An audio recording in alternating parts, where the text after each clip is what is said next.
वृत्ति प्रभाकर, वृत्ति प्रभाकर ग्रंथ में पेज नंबर 163 और 163 पेज के ऊपर नीचे से तीसरी पंक्ति है। क्या ऐसा नियम सिद्धांती कहे सो भी संभवे नहीं, लग गया। और थोड़ा ऊपर जाएंगे, 2-3 पंक्ति, इस रीति से यह अर्थ सिद्ध हुआ, मिल गया। नीचे से 6 नंबर की पंक्ति। तो बात यह चल रही है कि अभाव का प्रत्यक्ष करना है, और अभाव के प्रत्यक्ष में नैयायिक मत के अनुसार करण अर्थात प्रमाण नेत्रादिक इंद्रिय है, अर्थात चक्षुरादि इंद्रियों के द्वारा ही अभाव का प्रत्यक्ष होता है। अभाव प्रत्यक्ष करने के लिए कोई अतिरिक्त स्वतंत्र प्रमाण नहीं, ऐसा नैयायिकों का कहना है। फिर उनका निराकरण करेंगे और छठा प्रमाण है ये सिद्ध करेंगे वेदांत मत के अनुसार। किंतु अभी तो अभाव का प्रत्यक्ष करने के लिए करण इंद्रियादिक है और सहकारी कारण है प्रतियोगी का अनुपलम्ब, बराबर। किंतु उस सहकारी कारणभूत जो अनुपलम्ब, प्रतियोगी का अनुपलम्ब, उपलम्ब मतलब ज्ञान, प्रतीति, उपस्थिति, तो प्रतियोगी की उपस्थिति न होना, प्रतियोगी का ज्ञान न होना, यह है प्रतियोगी का अनुपलम्ब। जैसे सामने भूतल है और भूतल पर घट नहीं, घट का अभाव है, और उस घटाभाव के साथ चक्षुर इंद्रिय का संबंध भी है। चक्षु से संयोग संबंध भूतल के साथ है, चक्षु का भूतल के साथ, और भूतल में घटाभाव का विशेषणता संबंध है। अतः चक्षु का घटाभाव के साथ स्वसंबद्ध विशेषणता संबंध है, बराबर। अभाव का प्रत्यक्ष होता है। किंतु यहाँ यदि घट का ज्ञान रहता, यह घट है यहाँ, तो घटाभाव का ज्ञान होता क्या? नहीं होता। किंतु घट का ज्ञान नहीं हो रहा है, इसका मतलब घट के ज्ञान का क्या है? अभाव। उसी को कहते हम लोग अनुपलम्ब। प्रतियोगी है घट, घटाभाव का प्रतियोगी जो घट, उसका अनुपलम्ब है, उसका यहाँ ज्ञान नहीं है, इसलिए निश्चय हो रहा है कि अभाव है करके। बात समझ में आ रही है कि नहीं? अभाव अलग चीज है कि नहीं? और प्रतियोगी का ज्ञान का अभाव यह अलग चीज है। ज्ञानगत अभाव, ज्ञान का अभाव है प्रतियोगी का, इसलिए यहाँ पर निश्चय हुआ किसका? अभाव का। तो घटाभाव यहाँ है, ऐसा निश्चय होने के लिए, प्रमा ज्ञान उत्पन्न होने के लिए करण इंद्रिया और सहकारी कारण प्रतियोगी का अनुपलम्ब, बराबर। किंतु उस अनुपलम्ब का स्वरूप क्या है, यह प्रश्न उपस्थित होता है। तो यहां तक अनुपलम्ब का स्वरूप बता, योग्यानुपलम्ब चाहिए करके, बराबर।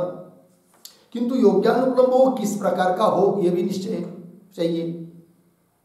तो 2 प्रकार की, एक प्रकार का यदि अनुपलम्ब मानते योग्यानुपलम्ब, किसी भी प्रकार का मानते एक प्रकार का, तो दिक्कत आती है, यह अभी तक ऊपर दिखाया। अतः ऐसा विभाग कर लिया क्या कि अन्योन्याभाव का प्रत्यक्ष होने में अलग तरह का, अलग बात का, अलग स्वरूप का योग्यानुपलम्ब, और अत्यंत अभाव का प्रत्यक्ष करने में थोड़ा सा भिन्न स्वरूप वाला योग्यानुपलम्ब। तो क्या क्या है वो फिर अलग अलग, तो यहाँ सार रूप में दे रहे हैं। इस रीति से यह अर्थ सिद्ध भया, मिल गया पंक्ति। क्या? अधिकरण में प्रत्यक्ष योग्यता और प्रतियोगी का अनुपलम्ब अन्योन्याभाव के प्रत्यक्ष में सहकारी है।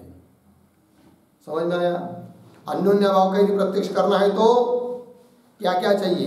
योग्यानुपलम्ब चाहिए, चक्षु तो है चाहिए ही चाहिए, योग्यानुपलम्ब चाहिए। कैसा? प्रत्यक्ष योग्य अधिकरण में। अधिकरण कैसा होना चाहिए? प्रत्यक्ष होने के लिए योग्य, और उसमें प्रतियोगी का क्या हो, अनुपलम्ब हो, उसको हम कहेंगे योग्यानुपलम्ब। और इस स्वरूप का योग्यानुपलम्ब अन्योन्याभाव के प्रत्यक्ष में सहकारी कारण है। प्रतियोगी प्रत्यक्ष योग्य हो चाहे न हो, उससे कोई लेना देना नहीं। अभाव का जो अधिकरण है वह प्रत्यक्ष योग्य होना चाहिए, ये इसमें बात है। बात समझ में आ रही है कि नहीं? देखो फिर, अधिकरण में प्रत्यक्ष योग्यता और प्रतियोगी का अनुपलम्ब अन्योन्याभाव के प्रत्यक्ष में सहकारी है, बराबर। और आगे, प्रतियोगी में प्रत्यक्ष योग्यता और प्रतियोगी का अनुपलम्ब अत्यंत अभाव के प्रत्यक्ष में सहकारी है। आप समझ लीजिए, हमको अन्योन्याभाव का प्रत्यक्ष नहीं करना है, किसका करना है? अत्यंत अभाव का प्रत्यक्ष करना है। तब भी योग्यानुपलम्ब चाहिए, किंतु उस समय योग्यानुपलम्ब का स्वरूप क्या हो, तब कह रहे हैं प्रतियोगी में प्रत्यक्ष योग्यता चाहिए। अर्थात जिस प्रतियोगी का प्रत्यक्ष हो सकता है, ऐसे प्रतियोगी की उपलम्ब, प्रतियोगी का उपलम्ब, प्रतीति, प्रतियोगी की प्रतीति, प्रतियोगी का उपलम्ब नहीं हो रहा है, तो वह हो गया योग्यानुपलम्ब। यहां पर अधिकरण, अभाव का अधिकरण प्रत्यक्ष योग्य हो अथवा न हो, उससे कोई लेना देना नहीं है। प्रतियोगी प्रत्यक्ष योग्य होना चाहिए, और उसका अनुपलम्ब, उसको कहते हैं क्या? योग्यानुपलम्ब। तो अलग अलग हुआ कि नहीं? अन्योन्याभाव का प्रत्यक्ष करना हो तो अधिकरण में प्रत्यक्ष योग्यता हो, और प्रतियोगी का अनुपलम्ब, वो हो गया योग्यानुपलम्ब, उससे अन्योन्याभाव का प्रत्यक्ष होता है, बराबर। और अत्यंत अभाव का प्रत्यक्ष करना हो तो अधिकरण से कोई लेना देना नहीं, प्रतियोगी प्रत्यक्ष योग्य हो और उसका अनुपलम्ब हो, तब उसको कहते हैं योग्यानुपलम्ब, और वह योग्यानुपलम्ब अत्यंत अभाव के प्रत्यक्ष में सहकारी है। बात लगी? और प्रतियोगी में प्रत्यक्ष योग्यता और प्रतियोगी का अनुपलम्ब अत्यंत अभाव के प्रत्यक्ष में सहकारी है, लग गया। ऐसा नियम सिद्धांती कहे। सिद्धांतिया कौन है? सिद्धांती नैयायिक। मतलब इस प्रकार यदि नैयायिक बोलते हैं तो सो भी संभवे नहीं, वह उनका कहना ठीक नहीं है। क्यों? ऐसा अलग अलग दोनों अभाव के लिए अलग अलग योग्यानुपलम्ब का स्वरूप बताने पर भी दोष आता है, इसलिए नैयायिकों का कहना ठीक नहीं है। तो कहाँ दोष आता है, उदाहरण बताओ। तो उदाहरण बताएंगे, फिर बाद में वेदांती कहेंगे कि योग्यानुपलम्ब चाहिए तो कैसा हो। ठीक है, चलिए फिर। ऐसा नियम सिद्धांती कहे सो भी संभवे नहीं, काहे थे? क्यों? अन्योन्याभाव के प्रत्यक्ष में क्या बताया था? योग्यानुपलम्ब कैसा बताया था? ध्यान रखो भाई, इधर उधर मत दौड़ो। हाँ, अधिकरण में प्रत्यक्ष योग्यता हो और प्रतियोगी का अनुपलम्ब हो। ऐसा योग्यानुपलम्ब रहेगा तो अन्योन्याभाव का प्रत्यक्ष होता है। देखो, अन्योन्याभाव के प्रत्यक्ष में अधिकरण की योग्यता हेतु होवे, अधिकरण प्रत्यक्ष योग्य होना चाहिए। ऐसा यदि हो तो वायु में रूपवत भेद का प्रत्यक्ष होवे है, सो नहीं हुआ चाहिए। पकड़ लिया? वायु प्रत्यक्ष योग्य है क्या? वायु का प्रत्यक्ष होता है? नहीं होता है। वायु प्रत्यक्ष योग्य नहीं है। और वायु में, यह वायु यदि प्रत्यक्ष योग्य नहीं है तो वायु में फिर किसी भी चीज का अन्योन्याभाव प्रत्यक्ष नहीं होना चाहिए। समझ में आ रही बात? क्योंकि अन्योन्याभाव के प्रत्यक्ष के लिए प्रत्यक्ष योग्यानुपलम्ब जो बताया वह कैसा बताया? प्रत्यक्ष योग्य अधिकरण में। वायु तो प्रत्यक्ष योग्य नहीं है, वहां पर रहने वाला, वायु में रहने वाला अन्योन्याभाव प्रत्यक्ष नहीं होना चाहिए। किंतु ऐसा हम एक अन्योन्याभाव दिखाएंगे कि जो प्रत्यक्ष होता है। नहीं होना चाहिए क्योंकि वायु प्रत्यक्ष योग्य। बात समझ में आ रही है? तो बोलेंगे कौन अन्योन्याभाव है बताओ? तब कह रहे होवे तो वायु में, अंतिम की पंक्ति, रूपवत भेद का प्रत्यक्ष होवे है, होता है प्रत्यक्ष, सो नहीं हुआ चाहिए। भेद मतलब अन्योन्य भाव, रूपवत भेद, रूपवत भेद का शब्द समझ आ रहा है। रूपवत मतलब रूप वाला, जैसे पृथ्वी रूप वाली है कि नहीं, जल रूप वाला है, अग्नि रूप वाला है कि नहीं। तो वायु में रूपवत भेद का प्रत्यक्ष है कि नहीं, रूप वाला का भेद प्रत्यक्ष है किसमें, वायु को कोई पृथ्वी कहता है क्या, जल कहता है क्या, तो रूप वाला से भिन्न मानते हैं ना। तो रूपवत का भेद अन्योन्य भाव वायु में क्या है, प्रत्यक्ष, अर्थात अन्योन्य भाव का प्रत्यक्ष हो रहा है, किंतु ऊपर जो नियम बताए उसके अनुसार उस अन्योन्य भाव का प्रत्यक्ष नहीं होना चाहिए, क्योंकि अन्योन्य भाव के प्रत्यक्ष में योग्यानुपलम्ब बताया वो कैसा, अधिकरण में प्रत्यक्ष योग्यता, या वायु में तो प्रत्यक्ष योग्यता है नहीं, अन्योन्य भाव का प्रत्यक्ष नहीं होना चाहिए, हो रहा है। इसका मतलब यह जो तुमने नियम बनाया अन्योन्य भाव के प्रत्यक्ष के लिए योग्यानुपलम्ब जो बताया वह ठीक नहीं है। बात समझ में आ रही है। पंक्ति देखिए पुनः, तो वायु में रूपवत का प्रत्यक्ष हो गया है, सो नहीं हुआ चाहिए। और आगे, वायु वायु रूपवान ऐसा प्रत्यक्ष सर्व को हो, सभी लोगों को प्रत्यक्ष होता है क्या, वायु रूपवान, रूपवान कौन है, पृथ्वी जल तेज आदि है, वायु को कोई रूपवान कहता है क्या, रूपवान न, अतः रूप वाले का भेद प्रत्यक्ष है किसमें, वायु में, जो कि नहीं होना चाहिए था, क्योंकि ऊपर जो नियम बताया उसके अनुसार नहीं होना चाहिए, प्रत्यक्ष हो रहा है। इसका मतलब अन्योन्य भाव के प्रत्यक्ष में जो तुमने नियम बताया वो ठीक नहीं है। ऐसा प्रत्यक्ष सर्व को हो गया है। और वक्षमान रीति से आगे जो हम बात बताएंगे, वक्षमान रीति से ऐसा प्रत्यक्ष संभव है, किंतु हम जो योग्यानुपलम्ब का स्वरूप आगे जाकर बताएंगे उसके अनुसार तो वायु में रूपवत का भेद प्रत्यक्ष होने में कोई दिक्कत नहीं आएगी, किंतु नैयायिकों ने जो योग्यानुपलम्ब बताया है अन्योन्य भाव का प्रत्यक्ष होने में वह ठीक नहीं है। इतना लगी बात, आगे चलिए। तहा अन्योन्य भाव का अधिकरण वायु है, ये जो उदाहरण दिया उसमें अन्योन्य भाव का अधिकरण कौन है, वायु। तहा अन्योन्य भाव का अधिकरण वायु है, सो प्रत्यक्ष योग्य नहीं, बराबर, प्रत्यक्ष योग्य नहीं है। और वायु में आग्रह से प्रत्यक्ष योग्यता माने, समझ लीजिए, नहीं यही कहेंगे क्या, नहीं नहीं वायु का भी होता है, क्या होता है, प्रत्यक्ष होता है, तो इंद्रिय से प्रत्यक्ष होता है वायु का, आग्रह धरेंगे तो भी दिक्कत आएगी। समझ लीजिए यहां पर दिक्कत नहीं आएगी इस उदाहरण में, क्योंकि उन्होंने क्या माना, अभी वायु प्रत्यक्ष योग्य अधिकरण वायु है, तो प्रत्यक्ष योग्य अधिकरण जो वायु उसमें प्रत्यक्ष योग्यता है ना, उसमें अन्योन्य भाव का प्रत्यक्ष हो जाएगा, क्योंकि अन्योन्य भाव के प्रत्यक्ष के लिए जिस प्रकार का योग्यानुपलम्ब चाहिए वो यहां पर है। क्यों, हम वायु को प्रत्यक्ष योग्य मानते हैं। ऐसा यदि नैयायिक बोलते हैं तो भी उनके मत में और दिक्कत आएगी। बात समझ में आ रही है कि नहीं? वायु को प्रत्यक्ष योग्य नहीं मानेंगे तो वायु रूपवान न, इस भेद का प्रत्यक्ष नहीं होना चाहिए, जबकि होता है।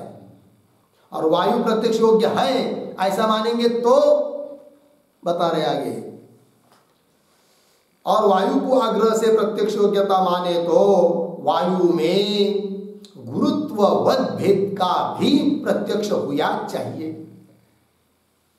कब, वायु प्रत्यक्ष योग्य है ना, समझ लीजिए, प्रत्यक्ष योग्य मान रहे हो तो सभी अन्योन्य भाव का प्रत्यक्ष होना चाहिए वहां पर रहने वाले, किंतु इस अन्योन्य भाव का प्रत्यक्ष वायु में नहीं होता है। कौन, वायु में गुरुत्ववत भेद का प्रत्यक्ष नहीं होता है।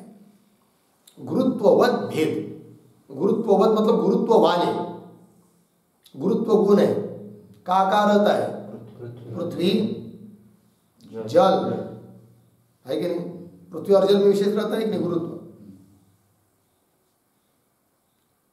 होगा इतना। तो वायु में किंतु वायु में गुरुत्व है क्या नहीं हमको पता है क्या? यदि निश्चित पता रहता क्या वायु में गुरुत्व नहीं, तो गुरुत्व वाले हो गए कौन? पृथ्वी जल, उनका भेद प्रत्यक्ष है फिर। किंतु जैसा वह गुरुत्व वाली पृथ्वी है, गुरुत्व वाला जल है, कदाचित गुरुत्व वाला वायु भी हो सकता है। और यदि वायु गुरुत्व वाला रहेगा तो गुरुत्ववत भेद वायु में रहेगा क्या? नहीं रहेगा, है कि नहीं?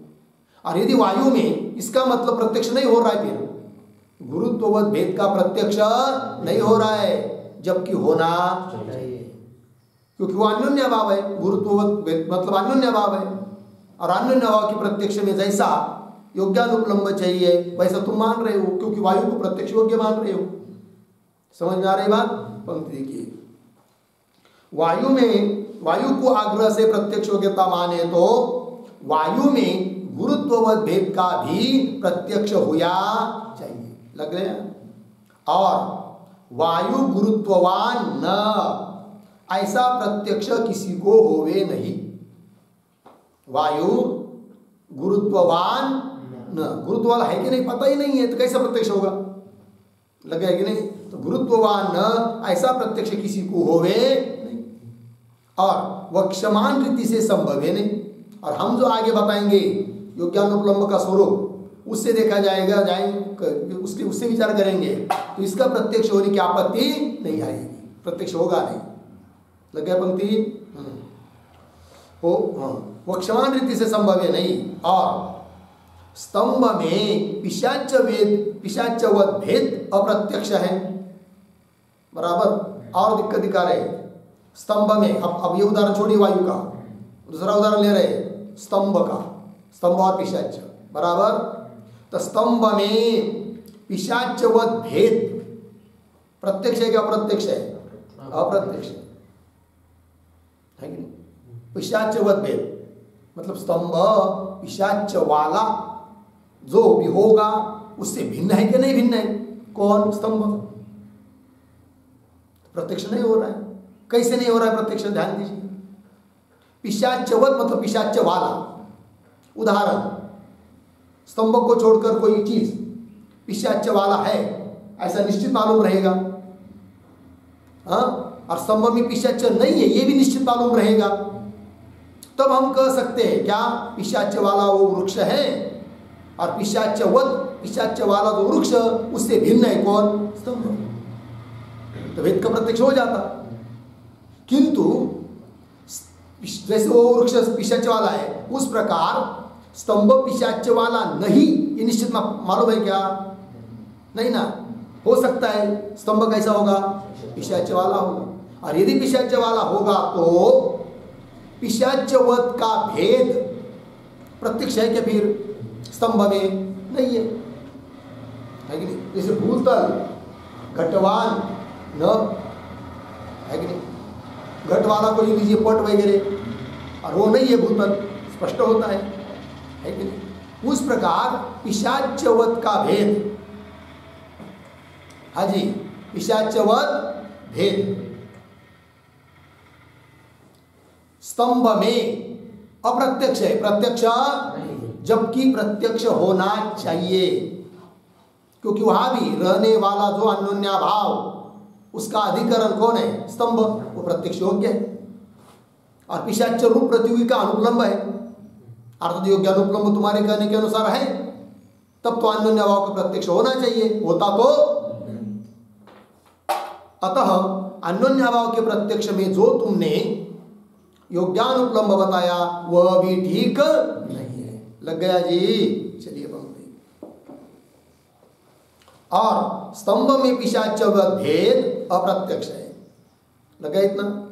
अन्योन्या भाव के प्रत्यक्ष में अधिकरण की योग्यता हेतु होवे तो, अन्योन्य भाव का प्रत्यक्ष करने में योग्यता किसमें चाहिए? अधिकरण की।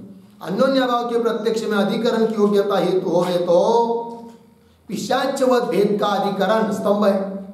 पिशाचवत भेद उसका अधिकरण कौन? स्तंभ। ताकु प्रत्यक्ष योग्य होने थे, और वो स्तंभ कैसा है? प्रत्यक्ष योग्य होने थे। पिशाचवत अन्योन्या भाव रूप पिशाच्यवत भेद, पिशाच्यवत का अन्योन्य भाव स्वरूप जो पिशाच्यवत भेद प्रत्यक्ष हुआ चाहिए, होना चाहिए। और स्तंभ पिशाच्यवान न, ऐसा प्रत्यक्ष होवे नहीं, क्योंकि हो सकता है कदाचित पिशाच वाला भी होगा। वो कौन? स्तंभ। तो पिशाच वाला नहीं है, ऐसा अन्योन्य भाव का प्रत्यक्ष होता है क्या? नहीं हो रहा है, जबकि होना चाहिए। स्तंभ पिशाचवान न, ऐसा प्रत्यक्ष होवे नहीं। लग गया? याते प्रत्यक्ष योग्याधिकरण में प्रतियोगी का अनुपलम्ब रूप योग्यानुपलम्ब अन्योन्य भाव के प्रत्यक्ष में सहकारी है, यह नियम संभव नहीं। लग गया? यात इसलिए जो अन्योन्य भाव के प्रत्यक्ष में तुमने योग्यानुपलम्ब का नियम बताया वह संभवे नहीं। कैसे? देखिए, याते प्रत्यक्ष योग्य अधिकरण में प्रतियोगी का अनुपलम्ब योग्यानुपलम्ब, ऐसा योग्यानुपलम्ब सहकारी है किसके लिए? अन्योन्य भाव का प्रत्यक्ष होने के लिए। ऐसा जो बताया है वह ठीक नहीं। पंक्ति देखिए, याते प्रत्यक्ष योग्य अधिकरण में प्रतियोगी का अनुपलम्ब रूप योग्यानुपलम्ब अन्योन्य भाव के प्रत्यक्ष में सहकारी है, यह नियम संभवे नहीं। मिल गए पंक्ति? तैसे ते हो गए भाई अन्योन्य भाव के बारे में नियम का खंडन कर दिया, ध्यान दीजिए। और अत्यंत भाव के प्रत्यक्ष में जो योग्यानुपलम्ब बताया था उसका क्या स्वरूप बताया था? प्रत्यक्ष योग्य प्रतियोगी का अनुपलम्ब योग्यानुपलम्ब अत्यंत भाव के प्रत्यक्ष में सहकारी है। अधिकरण प्रत्यक्ष योग्य हो अथवा न हो, उससे कोई लेना देना, ऐसा कहा था। किंतु अब कह रहे वेदांती नैयायिकों को कि यह तुम्हारा नियम, यह भी नियम भी तुम्हारा ठीक नहीं है। ठीक पंक्ति, तैसे अत्यंत भाव के प्रत्यक्ष में प्रतियोगी की योग्यता को सहकारी माने, है कि नहीं? क्या चाहिए? प्रत्यक्ष योग्य प्रतियोगी का अनुपलम्ब। प्रतियोगी की योग्यता को सहकारी माने तो जल परमाणु में पृथ्वीत्व अत्यंत भाव का प्रत्यक्ष होना चाहिए। परमाणु किसका है? जल का। उसमें पृथ्वीत्व है क्या? नहीं है ना। पृथ्वीत्व का क्या है? अत्यंत भाव। किंतु प्रत्यक्ष होता है क्या? नहीं हो रहा है। होना चाहिए, क्योंकि उस अत्यंत भाव का अधिकरण कौन है? जल परमाणु। वो प्रत्यक्ष योग्य हो जाए ना, उससे कोई लेना देना नहीं अधिकरण के साथ। पृथ्वीत्व का अत्यंत भाव प्रतियोगी पृथ्वीत्व, वो प्रत्यक्ष योग्य चाहिए। अप्रत्यक्ष योग्य है कौन? घट पट आदि में पृथ्वीत्व प्रत्यक्ष है कि नहीं? तो प्रत्यक्ष योग्य है पृथ्वीत्व। और जल परमाणु में उसका उपलम्ब नहीं है पृथ्वीत्व का, अर्थात अनुपलम्ब है। और तुम्हारे कहने के अनुसार योग्यानुपलम्ब है, तब जल परमाणु में पृथ्वीत्व अत्यंत भाव का प्रत्यक्ष होना चाहिए। होता है क्या? नहीं हो रहा है। अर्थात अत्यंत भाव का प्रत्यक्ष होने में भी तुमने जो नियम बताया वह ठीक नहीं है। लगे पंक्ति? जल परमाणु में पृथ्वीत्व अत्यंत भाव का प्रत्यक्ष होना चाहिए। काहे थे? कैसे? जल परमाणु वृत्ति मतलब जल परमाणु में रहने वाला कौन? पृथ्वीत्व के अत्यंत भाव का प्रतियोगी पृथ्वीत्व है ना। जल परमाणु में रहने वाला जो पृथ्वीत्व का अत्यंत भाव, उस अत्यंत भाव का प्रतियोगी कौन है? पृथ्वीत्व। जल परमाणु वृत्ति पृथ्वीत्व के अत्यंत भाव का प्रतियोगी पृथ्वीत्व है। ताका घटाधिकरण में चाक्षुष प्रत्यक्ष हो गए। घट आदि में पृथ्वीत्व का प्रत्यक्ष होता है कि नहीं? होता है। अर्थात पृथ्वीत्व प्रत्यक्ष योग्य है। और जल परमाणु में उसका क्या है? अनुपलम्ब है। बराबर। अतः जल परमाणु में पृथ्वीत्व अत्यंत भाव का प्रत्यक्ष होना चाहिए। ताका घटाधिकरण में चाक्षुष प्रत्यक्ष होवे है। याते प्रत्यक्ष योग्य प्रतियोगी है, इसलिए प्रतियोगी कैसा हुआ? प्रत्यक्ष योग्य। प्रत्यक्ष योग्य प्रतियोगी है। और ताका जल परमाणु में उपलम्ब कहिए प्रतीति, उपलम्ब मतलब प्रतीति होवे नहीं, याते अनुपलम्ब है। बराबर। योग्यानुपलम्ब है। फिर और आगे जल परमाणु से नेत्र का संयोग होवे, याते जल परमाणुवृत्ति पृथ्वीत्व अत्यंत अभाव से नेत्र का स्वसंयुक्त विशेषणता संबंध भी है।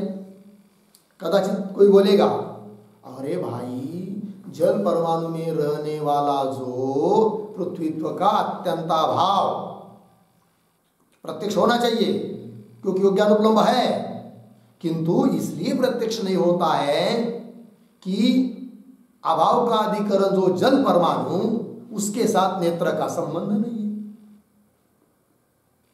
और जल परमाणु के साथ नेत्र का संबंध नहीं है तो उस जल परमाणु में रहने वाला जो पृथ्वीत्व का अत्यंत अभाव, उस अभाव के साथ भी नेत्र का संबंध नहीं है, अतः अभाव का प्रत्यक्ष नहीं होता है।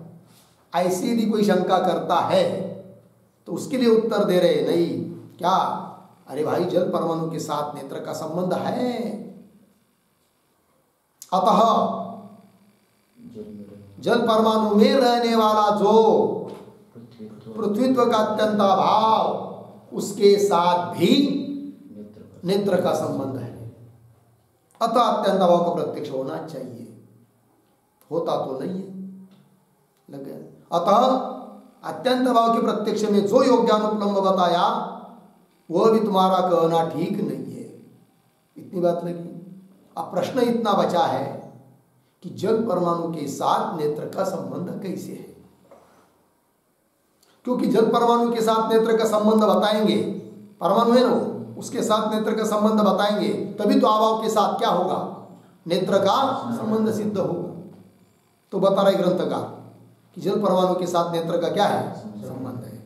देखिए आइए, और जल परमाणु से नेत्र का संयोग होवे याते जल परमाणु वृत्ति, जल परमाणु में रहने वाला पृथ्वीत्व अत्यंत भाव से पृथ्वीत्व अत्यंत भाव के साथ नेत्र का स्वसंयुक्त विशेषणता संबंध भी है।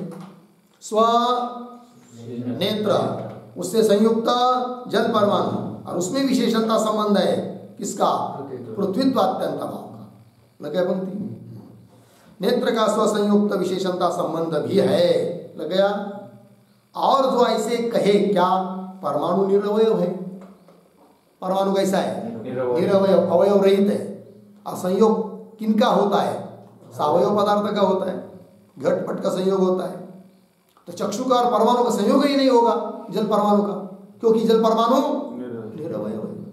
ऐसा यदि कोई शंका करेगा तो उसको बता रहे, अरे भाई ये तुम्हारा जो नियम है ना, सावयव पदार्थ का ही संयोग होता है, वो तुम्हारा नियम ठीक नहीं है, तुम्हारे सिद्धांत के अनुसार ही। कैसे, तुम लोग नैयायिक लोग परमाणु को निरवय मानते हो और निरवय पदार्थ का एक दूसरे के साथ संयोग नहीं मानते हो। तब एक बात बताओ, तुम्हारे यहां द्वनुक कैसा बनता है, बताओ तो,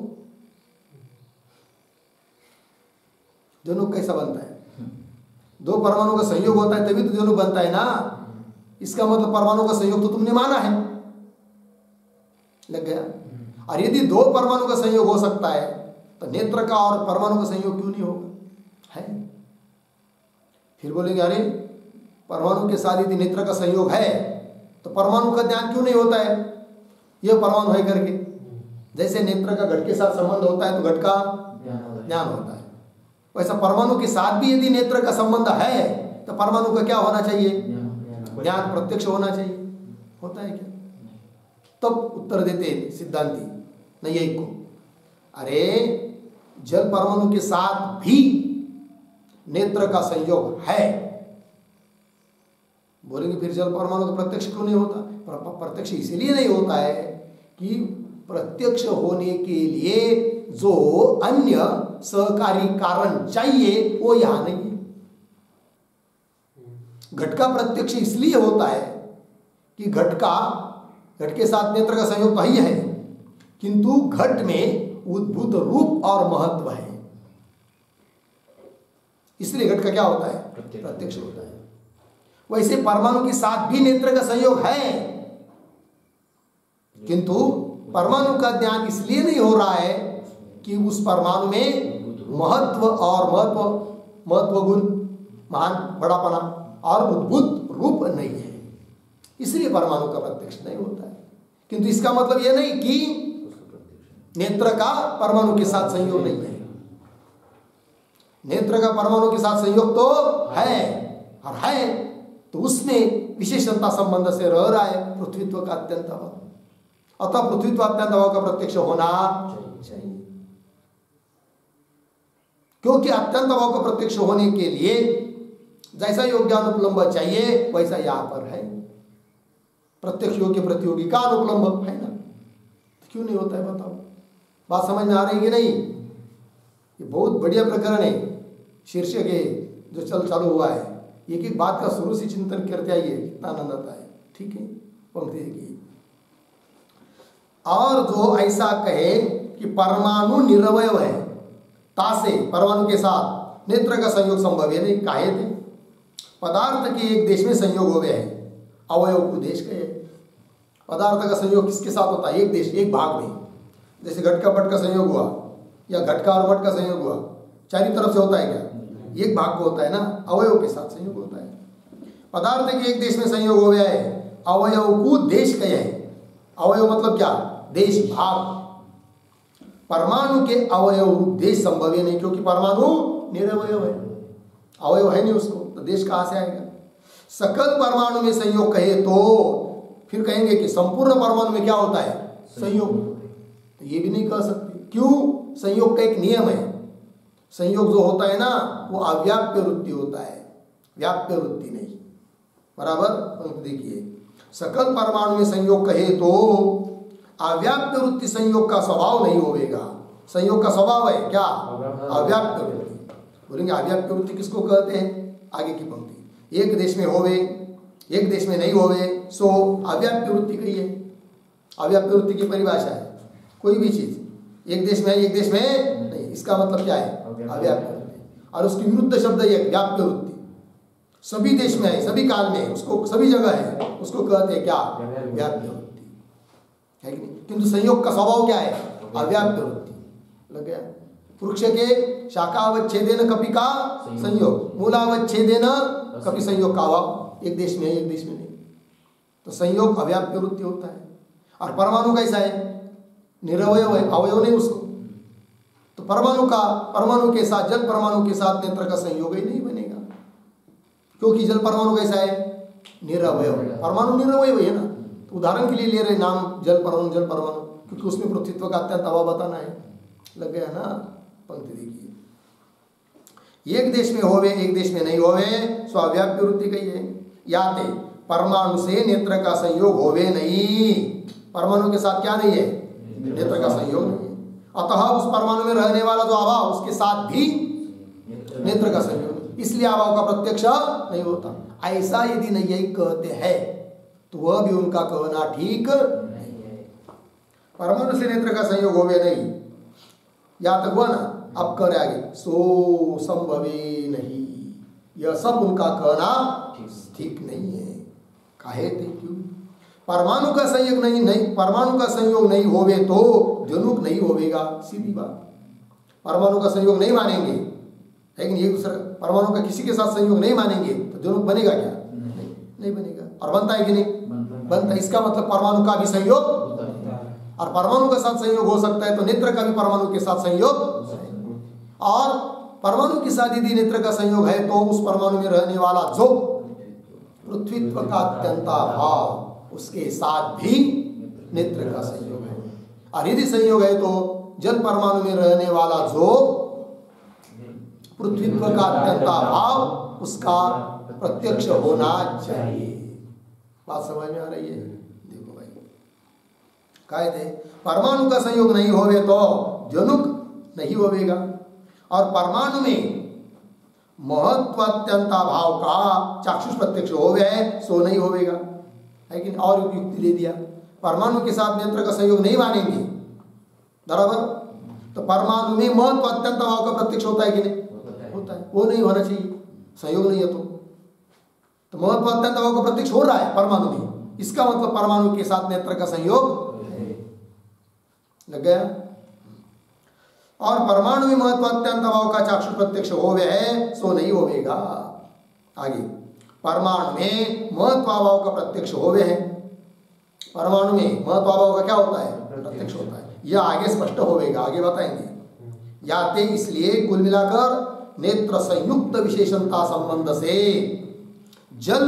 जैसे जल परमाणु में महत्वाभाव का प्रत्यक्ष होवे है कि नहीं। जल परमाणु लीजिए, चाहे जल लीजिए, जल का परमाणु लीजिए, कोई परमाणु लीजिए, परमाणु में महत्वाभाव का प्रत्यक्ष होता है कि नहीं। सभी परमाणु में महत्व का क्या है, अभाव है, उसका प्रत्यक्ष होता है कि नहीं। किस संबंध से, नेत्र संयुक्त विशेषणता, नेत्र संयुक्त परमाणु, उसमें विशेषणता संबंध से रह रहा है, महत्व का अत्यंत अभाव।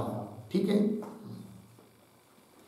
देखिए परमाणु में महत्वाभाव का प्रत्यक्ष हो गया है, यह आगे स्पष्ट होगा। याते नेत्र संयुक्त विशेषणता संबंध से लग गया, जैसे परमाणु में महत्वाभाव का प्रत्यक्ष हो गया है, तैसे नेत्र संयुक्त विशेषणता संबंध से, संबंध का नाम क्या है, नेत्र संयुक्त विशेषणता, तैसे नेत्र संयुक्त विशेषणता संबंध से पृथ्वीत्वाभाव का भी प्रत्यक्ष होना चाहिए। पृथ्वीत्व अत्यंत भाव का भी क्या होना चाहिए, प्रत्यक्ष होना चाहिए। लगे पंक्ति आगे, नेत्र संयुक्त परमाणु में महत्वाभाव की नाई पृथ्वीत्वाभाव का विशेषणता संबंध है। जैसे नेत्र संयुक्त परमाणु में विशेषणता संबंध से रह रहा है कौन, महत्व का अत्यंत भाव, उसी प्रकार नेत्र संबंध नेत्र से संयुक्त परमाणु में रह रहा है कौन, पृथ्वीत्व का अत्यंत भाव। क्योंकि हमने अधिकरण के रूप में जो परमाणु लिया है वो जल का है, बोलते जाओ, जल का परमाणु लिया है ना, तो उसमें तो पृथ्वीत्व का अत्यंत भाव है। नेत्र संयुक्त परमाणु में महत्वाभाव के नाई पृथ्वीत्वाभाव का विशेषणता संबंध है। लग गया आगे, परमाणु का संयोग व्याप्त वृत्ति हो गए, यह मंजूषा की टीका में लिखा है। फिर पुनः प्रश्न यह रहेगा, अरे भाई नेत्र का संयोग परमाणु के साथ मानोगे और परमाणु का भी परमाणु के साथ संयोग मानोगे, किंतु संयोग का स्वभाव क्या है, अव्याप्त वृत्ति। तब उसका उत्तर दिया कि अन्य जगह जो संयोग वो तो अव्याप्त वृत्ति होता है, किंतु परमाणु का संयोग तो व्याप्त वृत्ति होता है। कि हम हमारे मन से नहीं कर रहे, मंजूषा की टीका में लिखा है। लग गया, अतः नेत्र का संयोग है इसके साथ, परमाणु के साथ, परमाणु का संयोग व्याप्त वृत्ति हो गया है, यह मंजूषा की टीका में लिखा है।